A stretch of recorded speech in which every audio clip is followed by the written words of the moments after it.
Favourite place? I think I love all of it, but you know, just a little patch in the sunshine. Some days it's just quite nice to come in, bring your cup of tea and just pick a spot and sit. I'm Raewyn Maskell. I've been here at Delta since 2006, working as a team leader, so being a mentor to the team out in the field as well, and head gardener here. So we're at the Dunedin Chinese Garden. This represents a connection with China. One of its names is the Garden of Distant Longing, and so it's like a connection to China for the people that are in New Zealand that can't go home or haven't been home, especially the ones that have died here. It's like that connection with home for them, and also it's a connection for us with China. The Shanghai Museum actually had a big contribution to the garden, and Shanghai is Dunedin's sister city.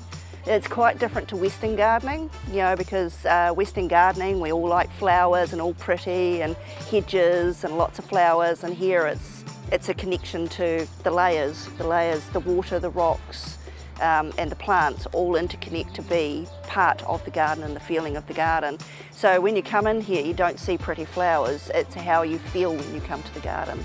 My name is Maddie Smith. I am an apprentice at Delta. At the moment I am split between Chinese gardens and Overston. The Chinese gardens, ideally we like to see the plants through its life cycle.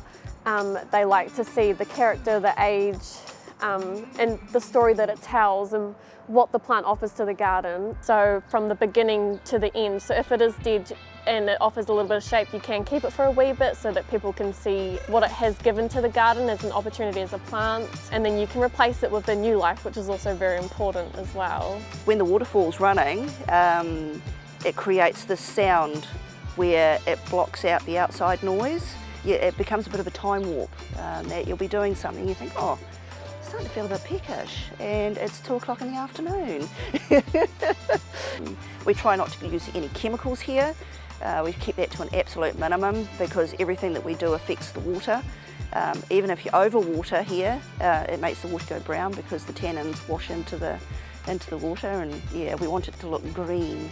There's a pond liner that runs right out to the outside edge of the garden, so it's essentially a giant pot plant, so everything that's in the garden was brought into the garden. This weekend is going to be Chinese New Year, they're celebrating it. With the festival coming up, it's a lot of pruning, a lot of watering. The weeding is quite under control because we have to do that every single day to maintain a standard. Yeah, it's how you feel when you're here. Yeah, you can feel your blood pressure dropping, and yeah, it's just really quite a chill place to work. It is really special to have your own touch in the gardens that you look after, because you can take your family around the gardens and say, you know, this is what I've designed and I've created, and it's going to stay like this for generations now, because we want the plant to get really old and with more character, so you know that what you do now, it's going to be here for such a long time, and that's just really special with the work that we've done here.